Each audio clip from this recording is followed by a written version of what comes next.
Hello students, today we are going to start math subject of class 7.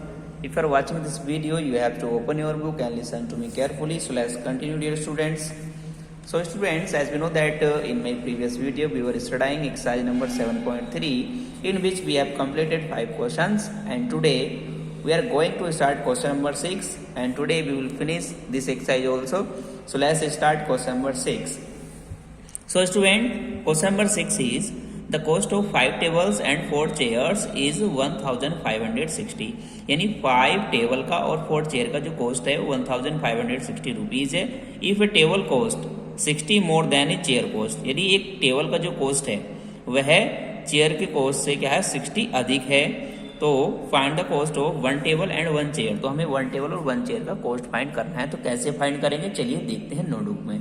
तो बच्चों यहाँ पर मैं फाइंड करने जा रहा हूँ क्वेश्चन नंबर 6 का आंसर, यानी 6 का सोल्यूशन मैं करूंगा.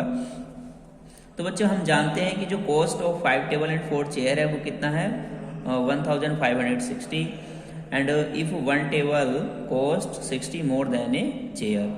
ठीक है ना. तो यहाँ पर हम क्या करेंगे बच्चों, यहाँ पर हम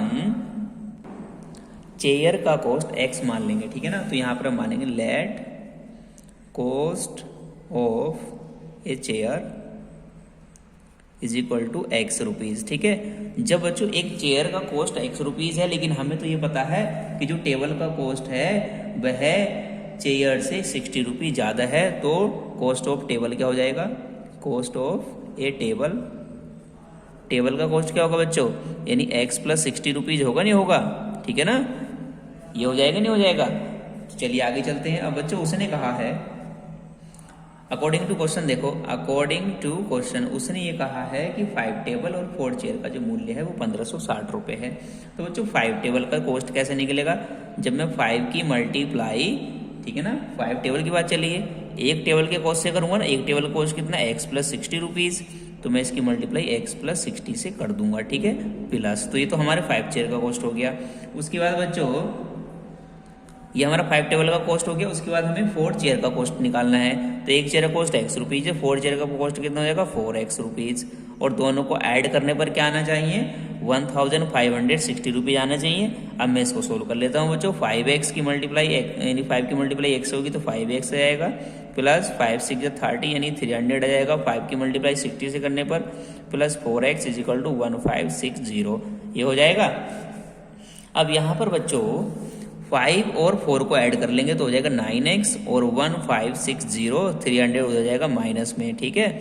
अब x इज इक्वल टू, तो बच्चों सब्ट्रैक्ट कर लो, 0 minus 0 0 and 6 minus 0 6 and 5 minus 3 2 and 1 का 1, और 9 कहाँ है मल्टीप्लाई में, यहाँ डिवाइड में आ गया. 9 से काटो, 9 1 9 बचे थे 36 हो गया, 9 4 36 और 0 का 0 यानी x इज इक्वल टू 140.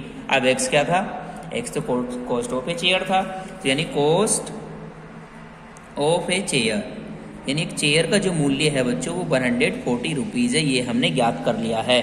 अब बच्चों हम निकालेंगे कॉस्ट ऑफ ए टेबल.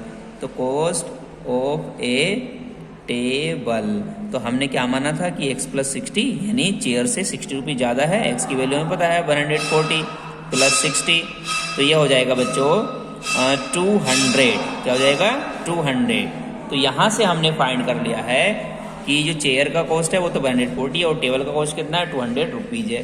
तो आंसर आ गया 140 और 200. ये आ गया हमारा आंसर. एनी प्रॉब्लम, बहुत ही सिंपल तरीके से आपको समझाया. आगे चलते हैं क्वेश्चन नंबर 7. बच्चों क्वेश्चन नंबर 7 है Rama is 10 year older then her brother, यानी जो रमा है वह 10 साल बड़ी है अपने भाई से. If the sum of their age is 40 years, यदि उनकी एज का सम जो है 40 ईयर है तो फाइंड देयर एज, तो इनकी एज ज्ञात करो. तो बच्चों हमें यह पता है कि रमा जो है अपने भाई से 10 साल बड़ी है. तो यहां पर देखो कैसे करेंगे हम. तो क्वेश्चन नंबर 7 का सॉल्यूशन देखें. तो बच्चों मैं मान लूंगा कि let age of her brother, उसके भाई की एज मैं x ईयर मान लेता हूँ. क्या मान लेता हूँ x ईयर. ठीक है. उसके ब्रोदर की एज मैंने क्या मान ली x ईयर, ये तो मानी. लेकिन हमें ये पता है कि जो रमा है, जो इसकी सिस्टर है, वो क्या है इससे 10 साल बड़ी है. ठीक है ना. तो यहाँ पे लिखेंगे Rama's age is equal to x plus 10 year हो जाएगी, नहीं हो जाएगी, क्योंकि वह क्या है, इससे 10 साल बड़ी है। और बच्चों हमें ये पता है कि इन दोनों का जो सम है, यानी रमा और उसके भाई की एज का जो सम है वह 40 ईयर है। तो अगर मैं अकॉर्डिंग टू द क्वेश्चन चलूँ, अगर मैं इनको क्या करूँगा, x और x प्लस 10 इन दोनों को ऐड करूंगा तो मुझे क्या मिलेगा बच्चों, मुझे मिलेगा 40 ईयर, ठीक है ना। तो मैंने ये अकॉर्डिंग टू द क्वेश्चन इस तरह से जमा लिया है। अब यहाँ बच्चों x प्लस 10 हो जाएगा इज इक्वल टू 40, ये हो जाएगा 2x इज इक्वल टू 40, 10 इधर आके माइनस हो जाएगा, x is equal to 40 minus 10 30 होगा, 2 आएगा अपॉन में कट जाएगा, x की वैल्यू क्या आएगी 15 आएगी। अब x क्या है, x तो उसके भाई की एज है, x रमा के भाई की एज है। तो यहां पर लिखेंगे Rama's brother age is equal to 15 year. कितनी आ गई, 15 ईयर आ गई। अब रमा की एज कितनी है, रमा की एज तो x प्लस 10 है, वह 10 वर्ष बड़ी है। तो यहां पर मैं क्या लिख सकता हूं, यानी अब मैं रमा की एज निकाल लूं, रमाज एज, ठीक है। रमा की एज क्या हो जाएगी, x प्लस 10 थी, तो x की वैल्यू तो हमें पता है कितनी है, 15 प्लस 10 यानी कितने हो जाएगी 25 ईयर्स, कितने हो जाएगी 25 ईयर्स। तो यहाँ पर रमा के भाई की एज 15 साल है और रमा की एज जो है 25 साल है। दोनों को ऐड करो क्या आता है, तो आता है 40। तो हमारी बात सही है, ठीक है। ये हमारा क्वेश्चन का सोल्यूशन हो गया है। आगे चलते हैं क्वेश्चन नंबर 8 में। अब क्वेश्चन नंबर 8 है बच्चों, Pooja's father is 49 year old, यानी जो पूजा के पिता हैं वे 49 साल के हैं, यानी 49 ईयर के हैं।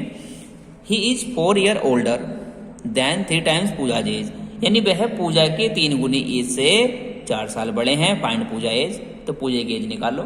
तो बच्चों हमें ये पता है कि पूजा के पिताजी 49 साल के हैं और वे पूजा की एज के 3 गुने से 4 साल बड़े हैं। तो पूजा की एज निकालो। तो हम पूजा की एज को x मान लेंगे, क्या मान लेंगे, पूजा की एज को क्या मान लेंगे, x मान लो। तो x मान लो। तो क्वेश्चन नंबर 8 का सॉल्यूशन देखो, लेट पूजा एज, यानी पूजाज एज, पूजा की एज हम मान लेते हैं बच्चों x, ठीक है। Pooja's age is equal to x year, क्या मान ली, x ईयर मान ली, ठीक है। तो बच्चों अकॉर्डिंग टू द क्वेश्चन देखो, अब ये उसके फादर की एज हमें दी गई है नहीं। तो पूजाज फादर की एज लिख लो, पूजाज फादर एज, यानी पूजा के पिता की एज कितनी है, 49 ईयर है, कितनी है 49 ईयर। लेकिन बच्चों अकॉर्डिंग टू द क्वेश्चन क्या है, अकॉर्डिंग टू द क्वेश्चन ये कहा गया है कि पूजा के जो पिताजी हैं वो ये कह रहे हैं कि वह अपनी बेटी की उम्र के 3 गुने से 4 अधिक हैं। तो अगर मैं 49 इज इक्वल टू उनकी बेटी की उम्र मैंने क्या मानी है, x ईयर मानी है। अगर मैं इसमें क्या कर दूं 3x, यानी 3 से मल्टीप्लाई कर दूं, 3 गुना हो गया, ये कितने बड़े हैं, 4 साल बड़े हैं। तो ये इक्वेशन बन जाएगी। अब यहाँ पर मैं x की वैल्यू फाइंड कर लूंगा। तो बच्चों 3x is equal to 49 minus 4 हो जाएगा, ये हो जाएगा माइनस हो जाएगा। x इज इक्वल टू कितना बचेगा, 49 माइनस 4 इज इक्वल टू 45 बचेगा, अपॉन में 3 आ गया और 3 बन जा 3 बच्चा 15 और 3 5 जा 15, यानी x इज इक्वल टू कितने आ गए 15। और x क्या था बच्चों, पूजा की उम्र थी। तो यहाँ पर जो पूजा की एज है, Pooja's age is equal to 15 year आ गई है। कितनी आ गई है, 15 ईयर। बहुत ही इजी क्वेश्चन था। आगे चलते हैं क्वेश्चन नंबर 9 की ओर। क्वेश्चन नंबर 9 है बच्चों, मनु सेज, मनु कहता है that he has 9 more marbles than 6 times the marble Tanu has, यानी मनु कहता है कि उसके पास 9 मार्बल ज्यादा हैं, किससे, देन 6 टाइम द मार्बल तनु है, यानी तनु के पास जितनी मार्बल है उसके 6 गुने से 9 मार्बल ज्यादा है उसके पास। If Manu has 45 marbles find the marbles of Tanu, यदि मनु के पास 45 मार्बल्स हैं तो find the marble of Tanu. तो तनु के मार्बल निकालो, किसके मार्बल निकालो, तनु के। कैसे निकलेंगे देखो, तो हम तनु के मार्बल को क्या मान लेंगे, x मान लेंगे, ठीक है। तो क्वेश्चन नंबर 9 का सोल्यूशन मैं यहां दे रहा हूं, लेट नंबर ऑफ, यानी नंबर ऑफ तनुज मार्बल्स, यानी तनु के मार्बलों की संख्या मैं मान लेता हूं x, क्या मान लेता हूं, x मान लिया मैंने। जबकि हमें पता है कि मनु हैज यानी नंबर ऑफ मनूज मार्बल्स, ठीक है, मनु के मार्बल्स की संख्या क्या दी है हमें बच्चों, हमें दी है 45। लेकिन अकॉर्डिंग टू द क्वेश्चन ये कहा गया है, अकॉर्डिंग टू द क्वेश्चन क्या कहा गया है, अकॉर्डिंग टू द क्वेश्चन ये कहा गया है बच्चों कि जो मनु के पास जो मार्बल हैं वह क्या हैं, वह तनु के मार्बल के 6 गुने से, 6 गुना हो गया 6x, ठीक है, 9 ज़्यादा हैं तो +9 कर दिया मैंने, इक्वेशन बन गई। अब मुझे x की वैल्यू फाइंड करनी है क्योंकि x क्या है, तनु के मार्बलों की संख्या है, तो x की वैल्यू निकाल लूंगा मैं। तो यहाँ पर क्या करेंगे, 6x = 45 - 9 हो जाएगा, भाई यहाँ प्लस का हो जाएगा माइनस हो गया, और बच्चों 45 में से 9 सब्ट्रैक्ट करेंगे तो कितना बचेगा, 45 - 9 हो जाएंगे हमारे 36। तो यहाँ 6x = 36 हो गया, और x = 36/6 हो जाएगा, 6 6 जा 36 यानी x = 6। x क्या है, तनु के मार्बल की संख्या, तो यहाँ पर नंबर ऑफ तनुज मार्बल्स यानी तनु के मार्बल्स की संख्या कितनी हो गई बच्चों, 6 हो गई, 6 कितनी हो गई, 6 हो गई। तो बहुत ईजी क्वेश्चन था, आगे चलते हैं। आगे बच्चों हमें दिया है क्वेश्चन नंबर 10। क्वेश्चन नंबर 10 है बच्चों, the length of A rectangular park is twice its breath, यानी एक रेक्टेंगुलर पार्क की जो लेंथ है वह ब्रेथ की 2 गुनी है।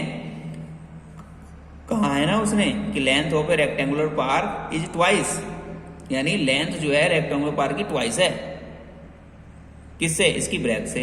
If the perimeter of the field is 300 metre, यदि फील्ड का पेरीमीटर 300 मीटर है तो find its length and breadth of the field, तो हमें फील्ड की लेंथ और ब्रेथ फाइंड करनी है। तो बड़ा ही इजी क्वेश्चन है बच्चों, बिल्कुल कवाड़ा क्वेश्चन दिया है। आगे देखो, तो यहाँ बच्चों क्वेश्चन नंबर है हमारा 10 का सोल्यूशन कर रहा हूँ, 10 का ध्यान खोल के देख लेना, आँख खोल के। तो यहाँ बच्चों हमसे कहा गया है, चलो मान लेते हैं, हम मान लेते हैं कि ब्रेथ ऑफ रेक्टेंगल की जो ब्रेथ है, ये रेक्टेंगुलर पार्क कह लो, एक ही बात है। तो रेक्टेंगुलर पार्क की जो ब्रेथ है वो क्या है, मैंने b मान ली, क्या मान ली, b, या x मान लो, ठीक है, x मान लेते हैं, x मान लो, ठीक है, x मान ली मैंने। लेकिन उसने तो ये कहा है कि जो लेंथ है वह ब्रेथ से कितनी है, 2 गुनी है। तो मैं क्या करूँगा, तो जो उसकी लेंथ हो जाएगी, क्या हो जाएगी, लेंथ ऑफ रेक्टेंगुलर पार्क, वही 2 से गुणा कर दो, 2x हो जाएगी, ये तो हो जाएगी। अब उसने कहा है कि पेरीमीटर 300 है, यानी पेरीमीटर ऑफ रेक्टेंगुलर पार्क कितना दिया है भाई, 300 मीटर दिया है। अब पेरीमीटर ऑफ रेक्टेंगुलर पार्क का फॉर्मूला क्या होता है, 2 ब्रैकेट l + b होता है, कितना होता है, 2 ब्रैकेट l + b, किसके इक्वल रख सकता हूँ मैं, 300 के इक्वल रख सकता हूँ, नहीं रख सकता हूँ। 2 ब्रैकेट l की वैल्यू तो x, l की वैल्यू कितनी है, 2x, b की वैल्यू तो हमें पता है x है, = 300।